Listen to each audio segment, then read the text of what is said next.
ಈಗ ನೀವು ಕೇಳಲಿದ್ದೀರಿ ಎಸ್.ಎಲ್. ಭೈರಪ್ಪ ಅವರ ದೂರ ಸರಿದರೂ ಕಾದಂಬರಿ. ಹಿಂದಿನ ಸಂಚಿಕೆಯಲ್ಲಿ ನಡೆದದ್ದು. ಆನಂದನಿಗೆ ಮದುವೆ ನಿಶ್ಚಯವಾಗಿರುವ ಕುರಿತು ಜಗದಂಬ ವಿನುತಳಿಗೆ ಸುದ್ದಿ ಮುಟ್ಟಿಸುತ್ತಾಳೆ. ಹೆಚ್ಚಿನ ವಿದ್ಯಾಭ್ಯಾಸಕ್ಕಾಗಿ ಇಂಗ್ಲೆಂಡಿಗೆ ಹೋಗುವ ಮುಂಚೆ ವಸಂತ ಆನಂದನನ್ನು ಭೇಟಿಯಾಗಲು ಧಾರವಾಡಕ್ಕೆ ಬರುತ್ತಾನೆ. ಜೋಧ್ಪುರದಲ್ಲಿ ಕೆಲಸ ಸಿಕ್ಕ ನಂತರ ರಮೆ ಅಲ್ಲಿಗೆ ಹೋಗುವಾಗ ಒಂದು ಸಾರಿ ಆನಂದನನ್ನು ಭೇಟಿಯಾಗಬೇಕೆಂದು ಧಾರವಾಡಕ್ಕೆ ಬರುತ್ತಾಳೆ. ಈಗ ನೀವು ಕೇಳಲಿದ್ದೀರಿ ದೂರ ಸರಿದರೂ ಕಾದಂಬರಿಯ 14ನೇ ಮತ್ತು ಕೊನೆಯ ಭಾಗ. ಅಡಿಗೆ ಮಾಡುತ್ತಿದ್ದ ತಾಯಿಯನ್ನು ಕೇಳಿದಳು. ಅಮ್ಮ, ನನಗೇನಾದರೂ ಕೆಲಸ ಹೇಳಿ, ನಾನು ಬರೀ ಮಾತಾಡ್ತಿದ್ದೆ. ಮುದುಕರಾದ ನೀವು ಕೆಲಸ ಮಾಡ್ತಲೇ ಇದ್ದೀರಿ. ಆ ದಿನ ರಮೆ ಅಲ್ಲಿಯೇ ಉಳಿದಳು. ಮರುದಿನ ಮಧ್ಯಾಹ್ನ 3:30 ಗಂಟೆಗೆ ಅವಳು ಹೊರಡಬೇಕು. ಹೆಚ್ಚು ವೇಳೆ ನಿಲ್ಲಲು ಬಿಡುವಿರಲಿಲ್ಲ. ಬೆಳಿಗ್ಗೆ ಆನಂದ ತಾಯಿಯೊಡನೆ, ಅಮ್ಮ, ಅವರಿಗೆ ಒಂದಷ್ಟು ಎಣ್ಣೆ ನೀರು ಹಾಕು, ಸ್ವಲ್ಪ ಪಾಯಸದ ಅಡಿಗೆ ಮಾಡು, ಅವರು ಮಧ್ಯಾಹ್ನ ಹೊರಡ್ತಾರೆ. ಊಟ ಮಾಡಿ ಹೊರಡುವಾಗ ರಮೆ ಆನಂದನ ತಾಯಿಯ ಪಾದಗಳನ್ನು ಗಟ್ಟಿಯಾಗಿ ಹಿಡಿದು ನಮಸ್ಕರಿಸಿದಳು. ರೈಲ್ವೆ ನಿಲ್ದಾಣದಲ್ಲಿ ಗಾಡಿ ಏರುವ ಮುನ್ನ ಆನಂದನ ಕಾಲುಗಳನ್ನು ಮುಟ್ಟಿ ಹೇಳಿದಳು, ನಿಮಗೆ ಎಂಥ ಮಗುವಾಯ್ತು ತಿಳಿಸಿ ಕಾಗದ ಬರೀಬೇಕು. ಚಲಿಸುವ ಗಾಡಿಯೊಡನೆ ತಾನು ವೇಗವಾಗಿ ನಡೆಯುತ್ತಾ ಆನಂದ, ರಮಾ, ನಿನಗೆ ಮನಸ್ಸು ಬಂದಾಗ ಖಂಡಿತ ನಾನಿರೋ ಕಡೆಗೆ ಬರದೇ ಇದ್ದೀಯಾ ಎಂದು ಹೇಳಿದ. ರಮೆ ಹೇಳಿದ ಸಂಗತಿಯನ್ನು ಮನಸ್ಸಿನಲ್ಲೇ ವಿವರವಾಗಿ ನೆನೆಸಿಕೊಳ್ಳುತ್ತಾ ಮನೆಯ ದಾರಿಯಲ್ಲಿ ನಡೆದ. ಮನೆಗೆ ಬಂದ ಮೇಲೆ ಅವನ ತಾಯಿ, ಮಗು, ಅವಳು ತುಂಬಾ ಒಳ್ಳೆ ಹುಡುಗಿ, ಎಷ್ಟು ಓದಿದ್ರೂ ಸ್ವಲ್ಪವೂ ಜಂಬ ಇಲ್ಲ. ರಾತ್ರಿ ಮಲಗಿದ್ದಾಗ ನಾವಿಬ್ರು ಮಾತಾಡ್ತಿದ್ವು. ಪಾಪ, ತಂದೆ ತಾಯಿ ಯಾರೂ ಇಲ್ಲ. ತಾಯಿ ಇಲ್ಲದ ಮೇಲೆ ಹೆಣ್ಣು ಮಕ್ಕಳಿಗೆ ಸುಖ ಇಲ್ಲ. ನಿನ್ನ ಮದುವೆಗೆ ಮೊದಲೇ ಆಗಿದ್ದಿದ್ರೆ, ನೀನು ಒಪ್ಪಿದ್ರೆ ನಾವೇ ಅವಳನ್ನ ಮಾಡ್ಕೋಬಹುದಾಗಿತ್ತು. ಈಗಲಾದರೂ ಅವಳ ಗಂಡು ಹುಡುಕಿ ಮುಂದೆ ನಿಂತು ಮಾಡೋರು ಯಾರು ಎಂದರು. ವಿಜಯ ಸಂಸಾರ ಮಾಡಿಕೊಂಡಿದ್ದಾಳೆ. ಗಂಡ ಮಗುವನ್ನು ನೋಡಿಕೊಳ್ಳುವುದನ್ನುಳಿದು ಅವಳಿಗೆ ವಿರಾಮವಿದೆ. ಮನಸ್ಸು ಒಮ್ಮೊಮ್ಮೆ ಯಾವುದಾದರೂ ಸಾಹಿತ್ಯದ ವಿಷಯ ಕುರಿತು ಹರಿಯುತ್ತದೆ. ಕುಮಾರವ್ಯಾಸ ಭಾರತದಲ್ಲಿ ತನಗೆ ಮೆಚ್ಚುಗೆಯಾದ ಭಾಗಗಳು, ಪಂಪನ ಪ್ರಕೃತಿ ವರ್ಣನೆ ಮೊದಲಾದುವನ್ನು ಒಮ್ಮೊಮ್ಮೆ ತನ್ನಲ್ಲಿ ತಾನೇ ಗುನುಗಿಕೊಳ್ಳುತ್ತಿರುತ್ತಾಳೆ. ವಾಸನ್ಗೆ ಅವುಗಳಲ್ಲಿ ಆಸ್ಥೆ ಇಲ್ಲ. ತನ್ನ ನೌಕರಿಯ ಕೆಲಸ ಮುಗಿದ ಮೇಲೆ ಯಾವುದಾದರೂ ಚಲನಚಿತ್ರ ಪತ್ರಿಕೆ ಓದುವುದರಲ್ಲಿ ಅಥವಾ ಒಂದು ಸಿನಿಮಾ ನೋಡುವುದರಲ್ಲಿ ಅವನಿಗೆ ಸಂತೋಷ. ಒಮ್ಮೊಮ್ಮೆ ಹೆಂಡತಿಯ ಹತ್ತಿರ ತುಂಬಿದ ಉತ್ಸಾಹದಿಂದ ಇರುತ್ತಾನೆ. ಮತ್ತೊಮ್ಮೆ ತನ್ನ ಮನೆತನದ ಉತ್ತಮ ಸ್ಥಿತಿಯ ಬಗೆಗೆ ಹೇಳಿಕೊಳ್ಳುತ್ತಾನೆ. ಪರ್ಯಾಯವಾಗಿ, ನಿನ್ನ ಮನೆಯವರು ಬಡವರು ಎಂದು ಹೆಂಡತಿಗೆ ಸೂಚಿಸುವುದು ಅವನ ಉದ್ದೇಶ. ಅವಳು ಅವನ ಮಾತಿನಲ್ಲಿ ತಾತ್ಸಾರ ತೋರಿಸುತ್ತಾಳೆ. ಒಮ್ಮೊಮ್ಮೆ ಅವನಿಗೆ ರೇಗುತ್ತದೆ. ಗತಿಗೆಟ್ಟವರ ಮನೆಯ ಹೆಣ್ಣು ತಂದುಕೊಂಡು ತಾನು ತಪ್ಪು ಕೆಲಸ ಮಾಡಿಕೊಂಡೆ ಎಂದು ಯಾವಾಗಲಾದರೂ ಒಂದು ಸಲ ಹೇಳುತ್ತಾನೆ. ಕಾಗೆಗಳಂತಹವರ ಮನೆಗೆ ಸೇರೋಕೆ ಒಪ್ಪಿ ನಾನೂ ತಪ್ಪು ಮಾಡಿದೆ ಎಂದು ಅವಳು ಉತ್ತರ ಕೊಡುತ್ತಾಳೆ. 4 ದಿನ ಕಾದಾಡುವುದು, 4 ದಿನ ಅನ್ಯೋನ್ಯವಾಗಿರುವುದು ಅವರ ಸಂಸಾರದ ಸಾಮಾನ್ಯ ಸಂಗತಿ. ವಿಜಯಳಿಗೆ ಜೀವನದಲ್ಲಿ ಸ್ವಲ್ಪ ಮಟ್ಟಿನ ಉದಾಸೀನತೆ ಬರುತ್ತಿದೆ. ಆದರೆ ತನ್ನ ಮಗುವಿನ ಸಂಗಡ ಆಡುವಾಗ ಅವಳು ಹಸನ್ಮುಖಿಯಾಗಿರುತ್ತಾಳೆ. ಈಗ ಅವಳು ಪುನಃ ಗರ್ಭಿಣಿ. ತನ್ನ ಮನಸ್ಸಿನಲ್ಲಿ ಆಗುವ ಬೇಸರ, ನಿರಾಶೆಗಳನ್ನು ಅವಳು ಒಮ್ಮೆಯೂ ತಾಯಿಗೆ ತಿಳಿಸಿಲ್ಲ. ವಿನತೆಯ 2 ತಮ್ಮಂದಿರಿಗೆ ಈಗ ಬಿಎಸ್ಸಿ ಆಗಿದೆ. 2ನೇಯವನು ಪ್ರಥಮ ದರ್ಜೆಯಲ್ಲಿ ತೇರ್ಗಡೆಯಾಗಿದ್ದಾನೆ. ಕಾಲೇಜಿನಲ್ಲಿರುವಾಗಲೇ ಎನ್ಸಿಸಿ ಶಿಕ್ಷಣವಾಗಿದ್ದುದರಿಂದ ಅವನಿಗೆ ಹಿಂದೂಸ್ತಾನದ ವಿಮಾನ ದಳದಲ್ಲಿ ಒಳ್ಳೆಯ ಸಂಬಳದ ಕೆಲಸ ಸಿಕ್ಕಿದೆ. ದೊಡ್ಡವನಿಗೆ ಬೆಂಗಳೂರಿನ ಟೆಲಿಫೋನ್ ಕಾರ್ಖಾನೆಯಲ್ಲಿ ಕೆಲಸವಾಗಿದೆ. 3ನೇಯ ತಮ್ಮನು ಈ ವರ್ಷ ಬಿಎಸ್ಸಿಯ 1ನೇ ವರ್ಷದಲ್ಲಿದ್ದಾನೆ. ಕೊನೆಯವನು ಇಂಟರ್ಮೀಡಿಯೇಟ್ ಓದುತ್ತಿದ್ದಾನೆ. 2 ತಮ್ಮಂದಿರು ಮನೆಗೆ ಹಣ ಕಳುಹಿಸುತ್ತಿದ್ದಾರೆ. 2ನೇಯ ತಮ್ಮನು ವಿನತೆಗೆ, ನೀನು ಇದುವರೆಗೂ ನಮಗಾಗಿ ಕಷ್ಟಪಟ್ಟೆ, ಈಗ ನೀನು ಆ ಕೆಲಸ ಬಿಟ್ಟು ಊರಿನಲ್ಲಿ ಅಮ್ಮನ ಜೊತೆ ಸುಖವಾಗಿರು, ನಾವು ದುಡ್ಡು ಕಳಿಸ್ತೀವಿ ಎಂದು ಬರೆದಿದ್ದ. ಅವರಿಬ್ಬರು ಕೆಲಸಕ್ಕೆ ಸೇರಿದ 2 ತಿಂಗಳಿಗೆ ಮನೆಯವರಿಗೆಲ್ಲ ಸಾಕಾಗುವಷ್ಟು ಬಟ್ಟೆಗಳು ಬಂದುವು. ಒಂದು ನೆಲೆ ಮುಟ್ಟಿದ ಹಿರಿಯ ತಮ್ಮಂದಿರು ಕಿರಿಯರ ಹೊಣೆ ಹೊತ್ತಿದ್ದರು. ವಿನತೆ ಬಯಸುತ್ತಿದ್ದುದು ಅದೇ. ಆದರೆ ಅದರೊಡನೆ ಅವಳ ಎದುರು ಒಂದು ಪ್ರಶ್ನೆ ಎದ್ದು ನಿಂತಿತು. ಇನ್ನು ತನ್ನ ಜೀವನದ ಉದ್ದೇಶವಾದರೂ ಏನು? ಇದುವರೆಗೂ ಸಂಸಾರಕ್ಕಾದರೂ ನೆರವಾಗುವ ಒಂದು ಗುರಿ ಇತ್ತು. ಈಗ ಅದರ ಅಗತ್ಯವೂ ಇಲ್ಲ. ಇದಕ್ಕೆ ಮೊದಲು ಪ್ರತಿ ತಿಂಗಳು ಮನೆಗೆ ಹಣ ಕೊಡುವಾಗ ಅವಳ ವ್ಯಕ್ತಿತ್ವವು ಒಂದು ಪ್ರಾಮುಖ್ಯವನ್ನು ಅನುಭವಿಸುತ್ತಿತ್ತು. ಈಗ ನಿರುದ್ದೇಶಯುತವಾದ ಅವಳ ಜೀವನದಲ್ಲಿ ಸಂಬಳವನ್ನು ತಾಯಿಗೆ ಕೊಡುವಾಗ ತನ್ನ ಹಣದ ಅಗತ್ಯವು ಮೊದಲಿನಷ್ಟು ಇಲ್ಲ ಎಂಬ ಪ್ರಜ್ಞೆ ಉಂಟಾಗುವುದು.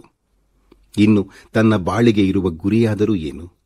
ತಾನು ಬದುಕಿರುವುದಾದರೂ ಏಕೆ ಎಂಬ ಪ್ರಶ್ನೆ ಸದಾ ಕಾಡುವುದು. ಈಗ ಅವಳು ಮನೆಯ ಪಾಠಗಳನ್ನು ಬಿಟ್ಟಿದ್ದಳು. ಅವಳ ತಮ್ಮನು ಹೈಸ್ಕೂಲು ಮುಗಿಸಿ ಮೈಸೂರಿನಲ್ಲಿ ಕಾಲೇಜ್ ಸೇರಿದ್ದ. ಶಾಲೆಯಲ್ಲಿ ಪಾಠ ಹೇಳುವುದನ್ನು ಬಿಟ್ಟರೆ ಅವಳಿಗೆ ಮತ್ತೆ ಯಾವ ಕೆಲಸವೂ ಇರಲಿಲ್ಲ. ತನ್ನೊಬ್ಬಳ ಅಡಿಗೆಯನ್ನು ತಾನು ಕ್ರಮವಾಗಿ ಮಾಡಿಕೊಳ್ಳುವ ಅಗತ್ಯ ತೋರುತ್ತಿರಲಿಲ್ಲ. ತಾನು ಹೊತ್ತಿಗೆ ಊಟ ಮಾಡಿ ಸಾಧಿಸಬೇಕಾದ ಪುರುಷಾರ್ಥವಾದರೂ ಏನು ಎಂದು ಅದರಲ್ಲೂ ಉದಾಸೀನತೆ ತೋರಿಸುತ್ತಿದ್ದಳು. ಯಾವುದಾದರೊಂದು ಪುಸ್ತಕವನ್ನಾದರೂ ಓದೋಣವೆಂದು ಪ್ರಯತ್ನಿಸುವಳು. 2 ಪುಟ ಓದುವುದರೊಳಗೆ ಯಾರಿಗಾಗಿ ಇದನ್ನು ಓದಬೇಕು ಎಂದು ಸುಮ್ಮನಾಗುವಳು. ಅವರು ನನ್ನನ್ನು ಎಂದೆಂದಿಗೂ ಮರೆತು ಬಿಟ್ಟರೆ, ನನ್ನ ನೆನಪು ಉಳಿದಿಲ್ಲವೇ? ಎಂದಾದರೊಮ್ಮೆ ತಾವಾಗಿಯೇ ನನ್ನೆಡೆಗೆ ಬರಬಾರದೆ? 1 ನಿಮಿಷವೂ ನನ್ನಿಂದ ದೂರವಿರಲಾರದ ಅವರು ಈಗ 3 ವರ್ಷಗಳಿಂದ ಹೇಗೆ ಇಷ್ಟು ಸುಮ್ಮನಿದ್ದಾರೆ? ಮದುವೆಯಾದ ಚಿಂತೆ ಇಲ್ಲ. ವಿನತೆ, ನೀನು ಹೇಗಿದ್ದೀಯಾ ಅಂತ ಕೇಳಿ 1 ಪಂಕ್ತಿ ಕಾಗದವನ್ನಾದರೂ ಬರೆಯಬಾರದೆ? ನಾನೇಕೆ ಬದುಕಬೇಕು? ಯಾರಿಗಾಗಿ ಬದುಕಬೇಕು? ಎಂಬ ಯೋಚನೆಗಳೇ ಭೂತಗಳಂತೆ ಸದಾ ಅವಳ ಬೆನ್ನು ಹತ್ತಿದ್ದುವು. ಒಮ್ಮೊಮ್ಮೆ ಬೇಸರವಾಗಿ ಊರಿಗೆ ಹೋಗುವಳು. ಎಷ್ಟೊಂದು ಸಣ್ಣಗಾದಿಯಮ್ಮ ಎಂದು ತಾಯಿ ಅವಳಿಗೆ ಎಣ್ಣೆ ಒತ್ತಿ ನೀರು ಹಾಕುವರು. ತಾಯಿಯ ಪ್ರೀತಿಯನ್ನು ಕಂಡು ಅವಳಿಗೆ ಉಸಿರು ಕಟ್ಟುವಂತೆ ಆಗುವುದು. ತನ್ನ ಅಮ್ಮನ ಈ ಪ್ರೀತಿಯಿಂದಲೇ ಆಗ ತಾನು ಹೇಡಿಯಾದೆ. ಈ ಪ್ರೀತಿಯೇ ತನ್ನ ಹೋಮಕ್ಕೆ ಕಾರಣವಾಯಿತು ಎಂದು ಅವಳು ನಿಟ್ಟುಸಿರಿಡುವಳು. ಹೇಗೋ 2 ಮಕ್ಕಳು ದುಡಿಯುತ್ತಿದ್ದಾರೆ, ಇನ್ನು ನಿನ್ನ ಮದುವೆ ಆಗಬೇಕು ವಿನೋ ಎಂದು ತಾಯಿ ಕೇಳಿದಾಗ ಅವಳ ಮೈಮೇಲೆ ಕೆಂಡ ತೂರಿದಂತೆ ಆಗುವುದು. ತಾಯಿಯನ್ನು ದುರುಗುಟ್ಟಿಕೊಂಡು ನೋಡಿ ಏನಾದರೂ ಮಾತನಾಡಬೇಕೆಂದು ಹವಣಿಸುವಳು. ಆದರೆ ನಾಲಿಗೆಯಿಂದ ಮಾತುಗಳೇ ಹೊರಡುತ್ತಿರಲಿಲ್ಲ. ಮನಸ್ಸು ಕುಟುಕಿದಂತೆ ಆಗಿ ಅವರೂ ಸುಮ್ಮನಾಗುವರು. ಒಂದೇ ಒಂದು ದಿನ ಅವಳು ತಾಯಿಯ ಸಂಗಡ ಇದ್ದು ನರಸೀಪುರಕ್ಕೆ ಹಿಂತಿರುಗುವಳು. ಇಲ್ಲಿಯಾದರೆ ತಾನೊಬ್ಬಳೇ ಸ್ವತಂತ್ರಳಾಗಿ ದುಃಖಿಸಬಹುದು.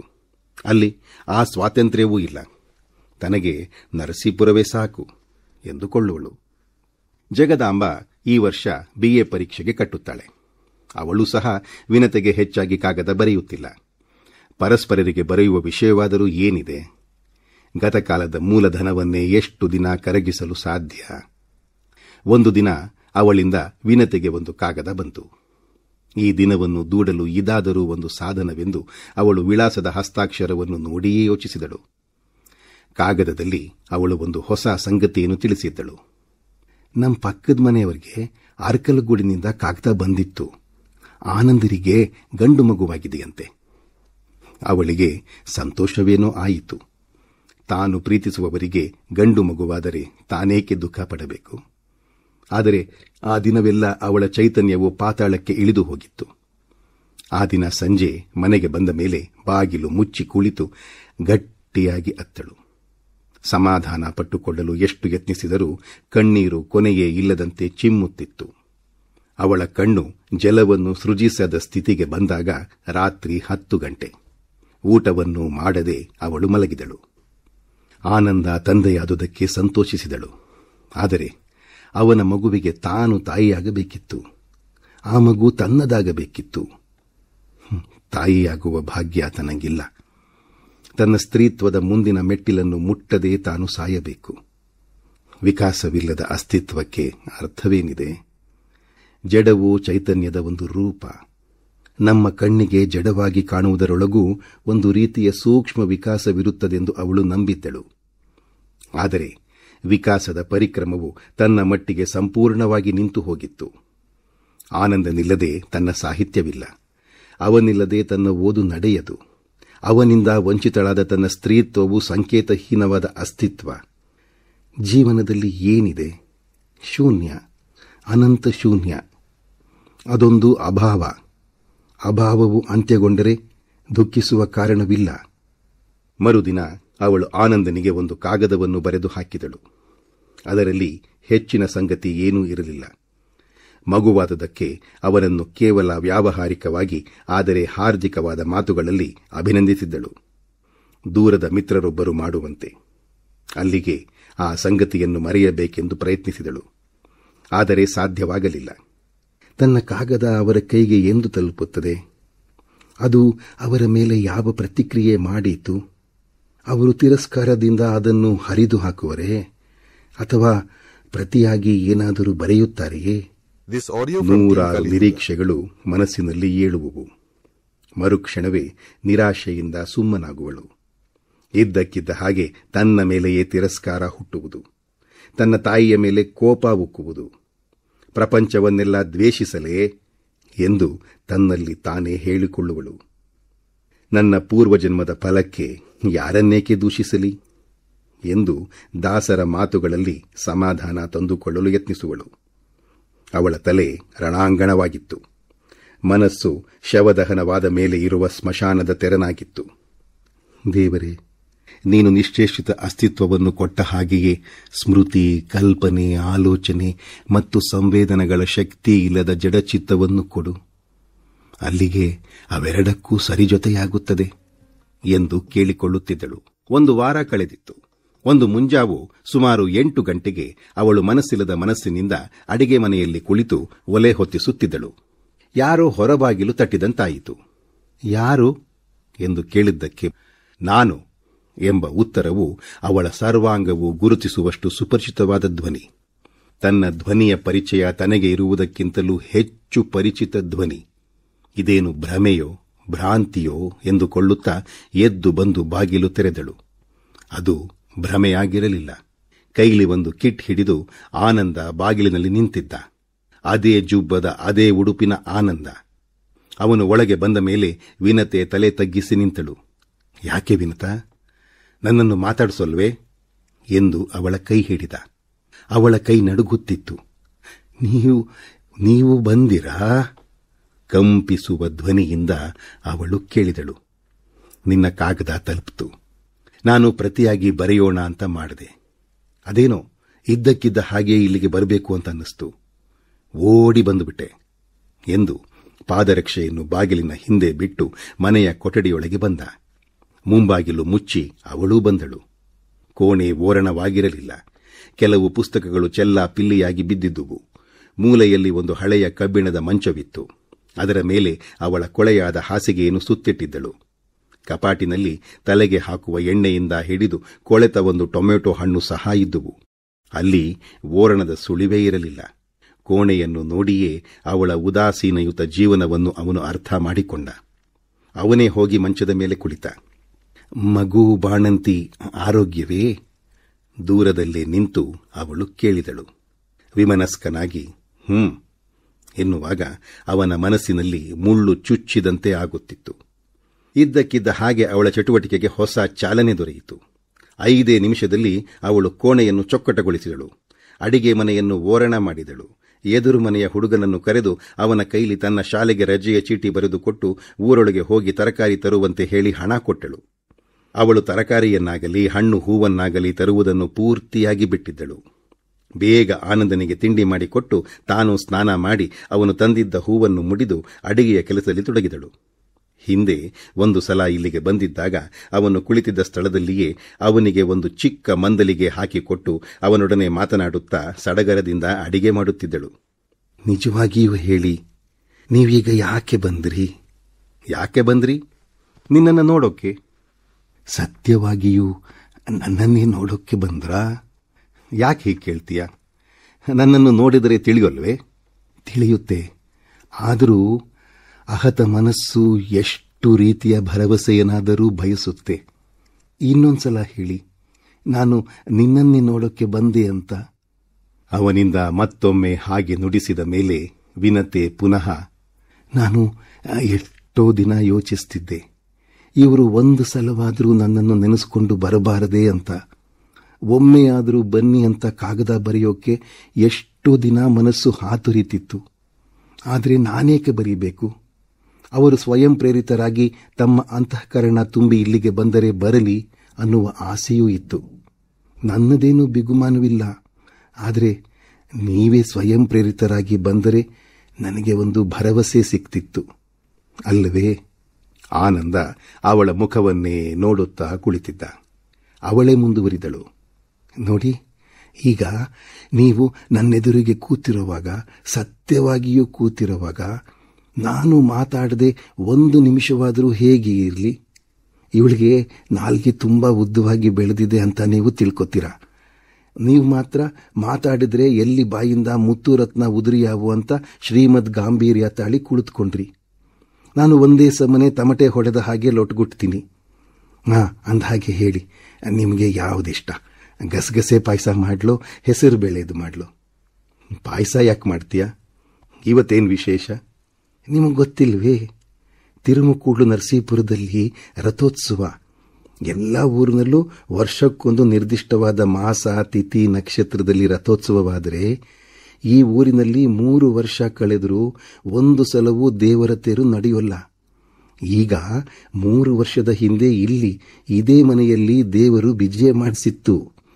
ಆಗ ನಾನು ಸ್ವತಃ ಕೈಗಳಿಂದ ಭಕ್ತಿಪೂರ್ವಕ ಅಡಿಗೆ ಮಾಡಿ ದೇವರ ಆರೋಗಣೆಗೆ ಬಡಿಸಿದ್ದೆ. ಆಮೇಲೆ ಅದಕ್ಕೆ ಮರೆವು ಬಂದುಬಿಡ್ತು ಅಂತ ಕಾಣುತ್ತೆ. ಇವತ್ತು ಇದ್ದಕ್ಕಿದ್ದ ಹಾಗೆ ನಮ್ಮ ದೇವರು ದಯ ಮಾಡಿಸಿರುವಾಗ ಒಂದಿಷ್ಟು ಪಾಯಸ ಮಾಡಬೇಡ್ವೇ? ಹೇಳಿ, ನಿಮಗೆ ನಿಂಬೆಹಣ್ಣಿನ ಚಿತ್ರಾನ್ನ ಇಷ್ಟವೋ? ಏನಾದರೂ ತರಕಾರಿ ಹಾಕಿ ಬಾತ್ ಮಾಡ್ಲೋ?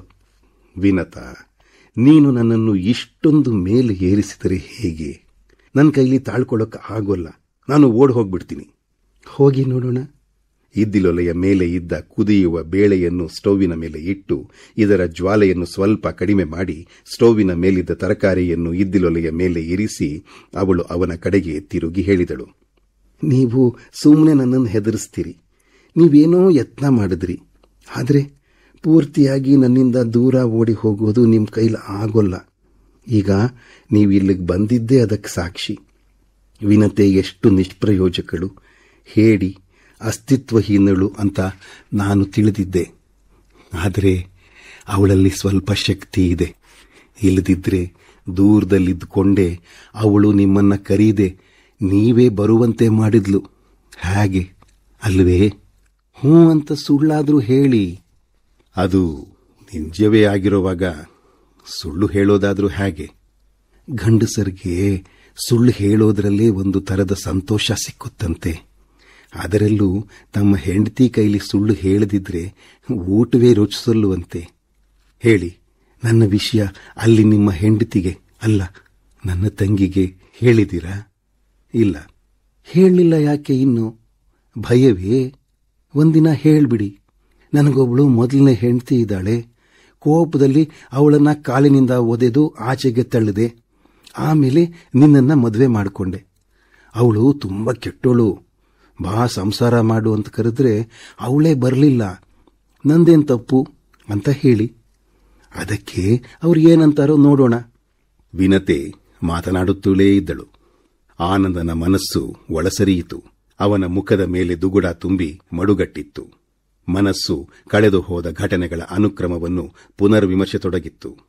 ಮನಸ್ಸಿನ ವಿಮರ್ಶೆಯು ವಾಸ್ತವತೆಯಲ್ಲಿ ನಡೆದು ಬಂದ ಘಟನಾವಳಿಯ ಒಂದಂಶವನ್ನು ಅದಲು ಬದಲು ಮಾಡುವಂತಿರಲಿಲ್ಲ. ಎಂತಹ ಅಸಹಾಯಕತೆ! ಹಲ್ಲಿನಿಂದ ಕೆಳದುಟಿಯನ್ನು ಕಚ್ಚಿಕೊಂಡು ಅವನು ತನ್ನಲ್ಲಿ ತಾನೇ ಎಂದುಕೊಂಡ. ಅವಳು ಅವನ ಮುಖದ ಮೇಲೆ ತುಂಬಿದ್ದ ದುಗುಡವನ್ನು ಕಂಡು ಹತ್ತಿರಕ್ಕೆ ಸರಿದು ಕುಳಿತು ಅವನ ಕೈ ಹಿಡಿದು ಹೇಳಿದಳು, ನಿಮ್ಮ ಮನಸ್ಸಿಗೆ ನೋವಾಯ್ತೆ? ನನ್ನಂತಹ ಅವಿವೇಕಿ ಯಾರೂ ಇಲ್ಲ. ಇಷ್ಟು ದಿನ ಆದಮೇಲೆ ನನ್ನೆದುರಿಗೆ ಕೂತಿರುವ ನಿಮ್ಮನ್ನು ಒಂದು ಗಳಿಗೆಯಾದರೂ ಸಂತೋಷದಿಂದ ಇರಿಸುವಷ್ಟು ವಿವೇಕವೂ ನನಗಿಲ್ಲ. ಹೋಗ್ಲಿ ಬಿಡಿ, ನಾನೇನು ಮಾತಾಡ್ತಿದ್ದೀನೋ ನನಗೇ ಗೊತ್ತಿಲ್ಲ. ಸ್ಕೂಲ್ನಲ್ಲಿ ಪಾಠ ಹೇಳೋದ್ರ ಹೊರತು ನಾನು ಉಳಿದ ಯಾರ ಕೈಲಿ ಮಾತಾಡೋದು ಪೂರ್ತಿ ಬಿಟ್ಟಿದ್ದೀನಿ. ಯಾರ ಕೈಲಿ ಮಾತಾಡೋಕ್ಕೂ ಇರೋ ವಿಷಯ ಏನು? ನಿಮ್ಮನ್ನು ನೋಡಿದ ಮೇಲೆ ಇಷ್ಟು ದಿನ ಕಟ್ಟಿಟ್ಟ ಮಾತುಗಳೆಲ್ಲ ನನ್ನನ್ನು ಕೇಳದೆಯೇ ಹೊರಗೆ ಬರ್ತಿವೆ. ಬೇಸರವಾಯ್ತೇ? ಬರೀ ಬೇಸರವಲ್ಲ, ಅದು ನಿನ್ನ ಮೇಲೂ ಅಲ್ಲ, ನನ್ನ ಮೇಲೆಯೇ ನನಗೆ ಏನಾಗ್ತಾ ಇದೆ ಅನ್ನೋದನ್ನ ಬಾಯಿ ಬಿಟ್ಟು ಹೇಳೋಕೆ ತಿಳಿತಿಲ್ಲ. ನಿಮ್ಮ ಮನಸ್ಸಿನ ಸಂಕಟ ನನಗೆ ತಿಳಿಯುತ್ತೆ. ನಾನಲ್ಲದೆ ಅದು ಯಾರಿಗೆ ತಿಳಿಯಬೇಕು? ಎಲ್ಲ ಆಯ್ತು, 2 ನಿಮಿಷದಲ್ಲಿ ಈ ಅನ್ನ ಕಲಿಸ್ಬಿಡ್ತೀನಿ. ಮೊದಲು ಊಟ. ಆಗಲೇ 1 ಗಂಟೆ ಹೊಡೆದಿರ್ಬೋದು. ನಿಮ್ಮ ಗಡಿಯಾರ ನೋಡಿ ಹೇಳಿ. ಅವನು ಎಷ್ಟು ಹೇಳಿದರೂ ಅವಳು ಅವನ ಸಂಗಡ ಊಟಕ್ಕೆ ಕೂರಲಿಲ್ಲ. ಪತಿಗೆ ಊಟ ಮಾಡಿಸದೆ ಅದ್ಯಾವ ಹೆಂಗಸು ತಾನೇ ಕೂತು ಊಟ ಮಾಡ್ತಾಳೆ? ಊಟ ಮಾಡಿ, ಪತ್ನಿ ಭಾಗ ಅಂತ ನೀವು ಬಿಟ್ಟಿದ್ದು ನನಗೆ ಎಂದು ಹೇಳಿ ಬಡಿಸಿದಳು. ಅವನು ಊಟ ಮಾಡುವಾಗ ಒಳಗಿನ ಕೊಠಡಿಯಿಂದ ಒಂದು ರಟ್ಟು ತಂದು ಗಾಳಿ ಹಾಕುತ್ತಾ ಹತ್ತಿರ ಕುಳಿತಳು. ಎಂದೂ ತಿನ್ನದಷ್ಟು ಪ್ರಮಾಣದಲ್ಲಿ ಅವನಿಗೆ ಊಟವಾಯಿತು. ಮಜ್ಜಿಗೆ ಅನ್ನ ಊಟ ಮಾಡುವಾಗ ಲೋಟಕ್ಕೆ ನೀರು ಹನಿಸಿ ಕೇಳಿದಳು, ನೀವು ಬಂದಿರುವಾಗ ಕೇಳಬಾರದು? ಯಾವಾಗ ಹೋಗ್ತೀರಾ? ಯಾಕೆ, ಬೇಗ ಕಳಿಸ್ಬೇಕು ಅಂತಲೇನು? ನಗುತ್ತಾ ಅವನು ಕೇಳಿದ. ಕೊಂಕು ಅರ್ಥ ಮಾಡೋದೇ ಗಂಡಸರ ಸ್ವಭಾವ. ಅದಿರ್ಲಿ, ಹೇಳಿ. ನೀನು ಕಳಿಸ್ದಾಗ ಸತ್ಯವಾಗಿಯೂ ಹೇಳಿ. ಸತ್ಯವಾಗಿಯೂ? ಹಾಗಾದರೆ ಎಂದಿಗೂ ಇಲ್ಲಿಂದ ಹೋಗಲೇಬೇಡಿ. ನನಗೆ ಬರೋ 100 ರೂಪಾಯಿ ಸಂಬಳ ಇಬ್ಬರಿಗೂ ಸಾಕು. ಮೈಸೂರಿನ ಲೈಬ್ರರಿಯಿಂದ ಪುಸ್ತಕ ತರಿಸಿಕೊಂಡು ನೀವು ಓದ್ತಾ ಇದ್ಬಿಡಿ. ದಿನಾ ಸಂಜೆ ಇಬ್ಬರೂ ಈ ಊರಿನ ನದಿಯ ದಡದಲ್ಲಿ ತಿರುಗಾಡೋಕ್ಕೆ ಹೋಗೋಣ.